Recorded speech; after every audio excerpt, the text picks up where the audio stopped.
¿Cómo están? Repasamos titulares. Máxima tensión en Ecuador. La sede del gobierno se traslada a Guayaquil. El gobierno denunció que los manifestantes intentaron tomar el edificio. Lenín Moreno denuncia un supuesto plan para desestabilizarlo, orquestado por Nicolás Maduro y el expresidente Rafael Correa. Turquía tiene todo listo para la ofensiva en el norte de Siria, lo confirmaron desde el Ministerio de Defensa turco. Irán advierte que la escalada provocará grandes daños y no resolverá ningún problema. Mientras Trump alardea de las armas que desarrolla, el Congreso advierte con preocupación sobre la posibilidad de que la Casa Blanca decida abandonar otro tratado vital. La gestión del mandatario aumenta su reprobación y no solo en Estados Unidos. Hoy lo analizamos. Más empresas chinas a la lista negra. Estados Unidos reaviva la guerra comercial y acusa a 28 compañías asiáticas de vulnerar los derechos humanos. Pekín se limitó a responder que continuará tomando medidas firmes para proteger su seguridad soberana.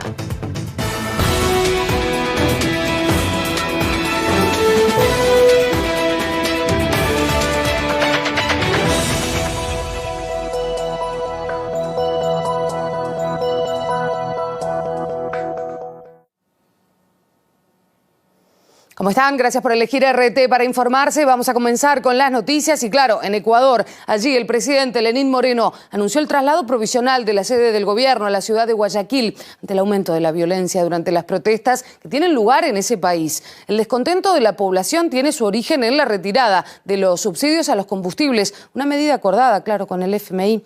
Sin embargo, Lenín Moreno acusó a su homólogo venezolano Nicolás Maduro y al expresidente Rafael Correa de estar intentando desestabilizar su gobierno. Los saqueos, el vandalismo y la violencia demuestran que aquí hay una intención política organizada para desestabilizar el gobierno y romper el orden constituido, romper el orden democrático. En las imágenes es evidente que los más violentos, aquellos que actúan con la única intención de agredir, dañar, son individuos externos, pagados y organizados.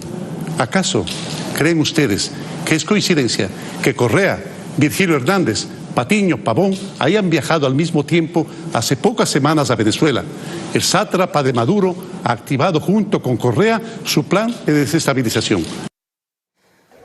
Mientras por todo el país se reportaron fuertes incidentes entre los manifestantes y la policía, decenas de detenidos y también de heridos. Incluso llegan reportes que afirman que un hombre murió atropellado de manera extraoficial. Además, se habla de más fallecidos.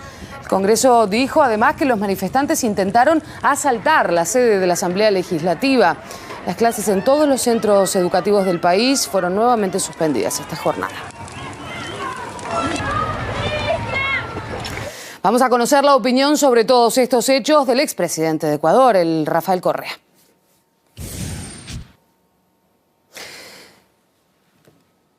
Señor Correa, ¿cómo le va? Gracias por conversar con nosotros nuevamente. Bueno, en principio, claro, preguntarle. Moreno lo acusó directamente a usted y al presidente de Venezuela, Nicolás Maduro, de estar detrás de estas protestas. ¿Cuál es su mirada sobre esta acusación? Bueno, gracias por esta entrevista. Un abrazo al mundo entero, pero especialmente a mi patria que está sufriendo momentos tan duros. Mire, esa es la muestra de la enajenación que tiene Moreno y todo su gobierno. Llevan 2 años y medio echándole la culpa a Correa de todo lo que ha pasado y del mal manejo económico, del crecimiento de la inseguridad, del fracaso de todas sus políticas. Ya nadie le puede creer esas tonterías y decir que estas protestas tan masivas, tan generalizadas, es culpa de Correa y que nosotros estamos conspirando, ya es realmente locura, locura. Por otro lado, quiero preguntarle por el FMI, que muchos lo señalan como, bueno, el disparador, ¿no?, para que se genere toda esta situación. Cierto es que el organismo suele llegar a acuerdos o salvatajes, por decirlo de alguna manera, con países muy endeudados, pero Ecuador era un país que tenía una deuda baja. Entonces, no se explica demasiado bien cómo fue lo que ocurrió. Usted lo ha dicho, no... Incluso con los malabares que hicieron, engañaron a la gente, dijeron que tenemos una deuda de $60.000 millones.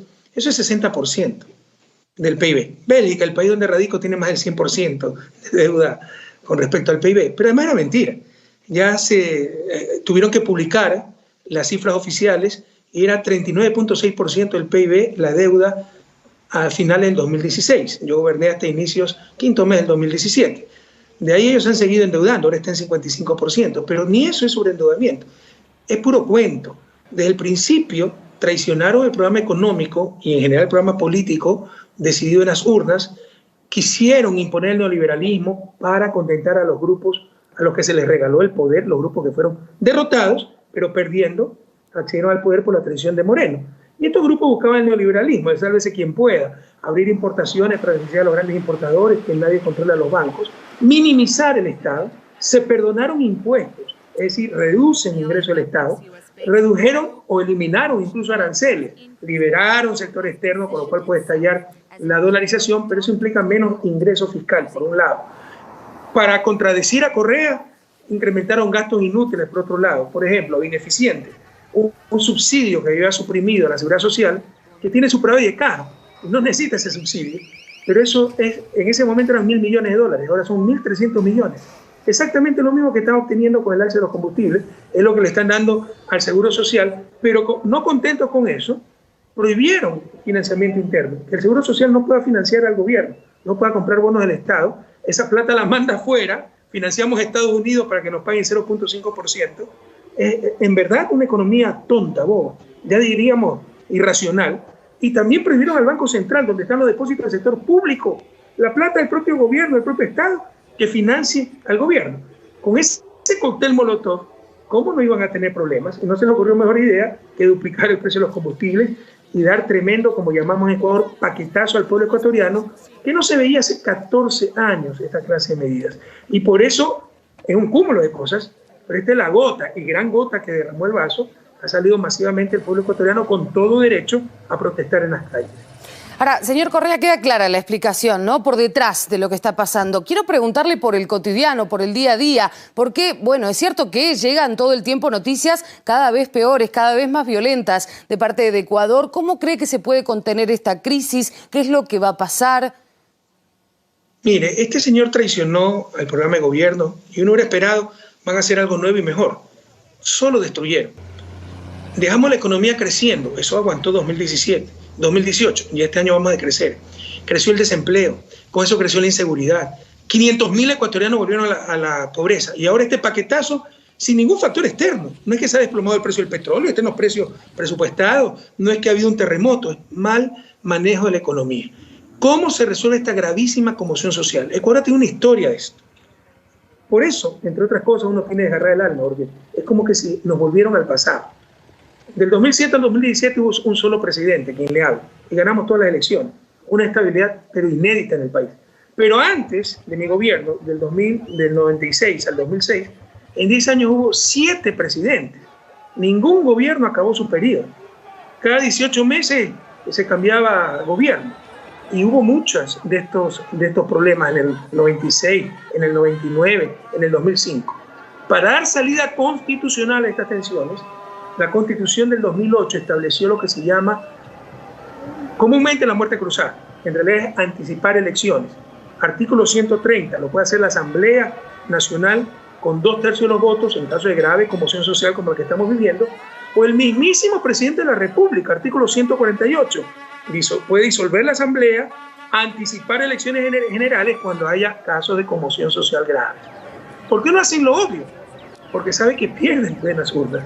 Y no les interesa la democracia, les interesa seguir controlando el poder, controlando al pueblo ecuatoriano para hacer esta clase de programas que perjudican a las grandes mayorías pero benefician a sus negocios. Lo que quiero que quede claro, por favor, Vicky, ante el mundo, América Latina, porque en su campaña de difamación, que ya no le da resultado, nadie le cree a este tipo, dicen que somos golpistas, queremos desestabilizar al gobierno. Los golpistas han sido ellos, que han roto la Constitución cuantas veces les ha dado la gana. Los que han desestabilizado el país son ellos. Los que robaron la democracia son ellos. Los que rompieron el orden constitucional son ellos.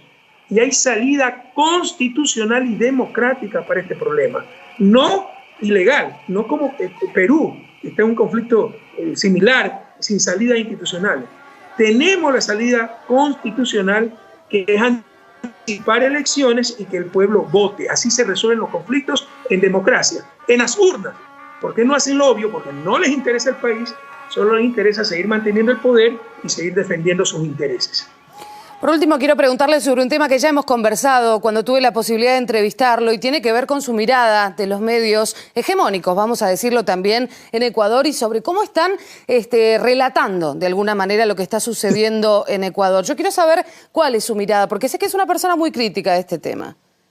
Gracias, Vicky, por esa pregunta, porque si alguna duda quedaba el rol de los medios de comunicación en esta crisis, la han disipado. Es vergonzoso, pero ya es obsceno lo que están haciendo. Cómo ocultan la represión. El país en tremenda conmoción y siguen pasando telenovelas, dibujos animados, como hicieron con Chávez en el golpe de Estado, ¿no? Que pusieron dibujos animados. O sea, ya es descarado. El gobierno no hubiera podido hacer ni la 10ª parte de lo que ha hecho, destruir al país, si no hubiera habido la abierta complicidad de los medios hegemónicos, con los cuales ha repartido el poder. Se ha repartido el poder. Hay hijos de dueños de medios que son ministros, el ministro de Transporte, por ejemplo, tienen espacios, embajadas, y derogaron la parte sustancial de la ley de comunicación. Le han cedido todo Moreno y a cambio estos medios tienen su títere y lo han defendido y lo han protegido en todo, manipulando la información, ocultando información, y si a alguien le queda una duda, se ha vuelto evidente en esta protesta, a tal punto que los ciudadanos, y no correístas, anticorreístas que están en las calles, rechazan a los medios de comunicación porque ven cómo los han engañado y los siguen engañando. El rol de la prensa ha sido terrible. Después de superar esta crisis, y Ecuador la va a superar, vamos a salir adelante, habrá que reflexionar muy seriamente sobre esto. No tendremos democracia mientras tengamos ese nivel de prensa, no informando, sino manipulando. Prensa que se ha convertido en el nuevo opio de nuestros pueblos. Gracias por el análisis, gracias por la deferencia de atendernos, señor Correa. Pero mientras, Lenín Moreno habla de una desestabilización de origen externo, algunos de sus aliados políticos se han llegado a pronunciar en contra de sus medidas económicas. En el siguiente reportaje analizamos con nuestra compañera María Isabel Ceballos los motivos que han llevado a esta serie de protestas masivas. De tensión social en el Ecuador encuentra su génesis en la firma de una carta de intención con el Fondo Monetario Internacional en marzo de este año, misma en la que Ecuador se compromete a un severo ajuste fiscal, revisión de los subsidios a los combustibles, reforma tributaria con enfoque en impuestos indirectos y flexibilidad laboral. El presidente Lenín Moreno señaló que el incremento de precios de las gasolinas en más de un 120% es una medida necesaria que ningún gobierno tuvo la valentía de tomarla y que generará un ahorro de $1.500 millones anuales al fisco. El FMI respaldó al mandatario y afirmó que estas reformas tienen como objetivo mejorar la resiliencia y la sostenibilidad de la economía ecuatoriana y fomentar un crecimiento sólido e inclusivo. No existe posibilidad de cambiar principalmente aquellas relacionadas con un subsidio perverso que estaba causando demasiado daño al país, que distorsionaba la economía. Pero en contraposición, el país entero ha estado movilizado en diversos sectores, no solo con los transportistas que lideraron las protestas y paralizaciones, sino el propio movimiento indígena que ha protagonizado históricas convocatorias contra medidas empobrecedoras de la población.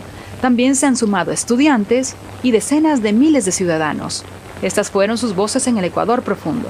Si no hacemos algo por nuestras ciudadanías, por nuestros hijos a futuro, esto se nos va para peor. Somos conscientes que muchos iremos al hospital, iremos a la cárcel. Prácticamente Lenín Moreno nos está mandando a la miseria con esas medidas económicas, trabajando solo para los poderosos ricos de esta patria y nosotros quedándonos a la deriva.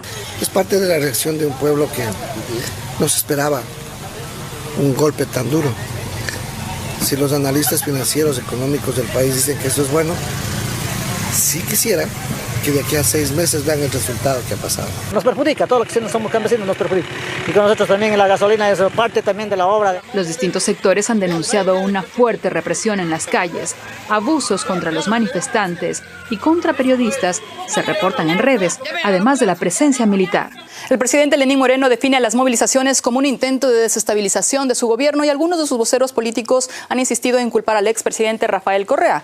La intención, como parece que se evidencia, es definitivamente desestabilizar al gobierno democráticamente y legalmente constituido. Pero la novedad es que se han sumado muchas más voces críticas del otro lado, quienes antes incluso lo apoyaban, como el líder del Partido Social Cristiano, Jaime Nebot. La alcaldesa de Guayaquil, Cintia Viteri, electa por esta agrupación política de derechas, destacó en su cuenta de Twitter: Afectados los trabajadores, la clase media y los pobres, quienes pagarán más por movilizarse. También Carlos Yacu Pérez, prefecto de la provincia de la Azuay, del movimiento de Centro Pachacutic, que antes apoyó el referéndum convocado por Moreno, hoy fue uno de los convocantes a las movilizaciones originales en las calles. Ecuatorianos, mañana jueves vamos a las calles hasta que se derogue el paquetazo económico. Tenemos que recordar que el movimiento indígena al que pertenece Yacu Pérez también está movilizado en todo el país.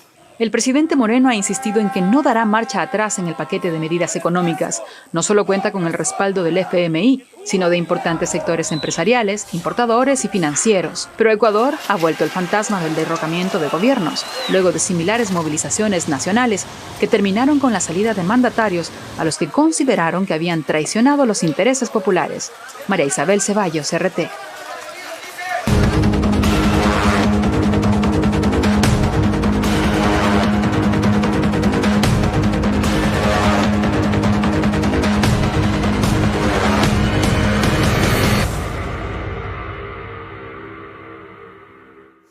Turquía asegura que ya está todo listo para empezar su operación militar y entrar en el norte de Siria. Según informan, el plan es despejar la zona fronteriza de la presencia de los kurdos, a los que Ankara considera terroristas, y ubicar allí a los refugiados, creando así una zona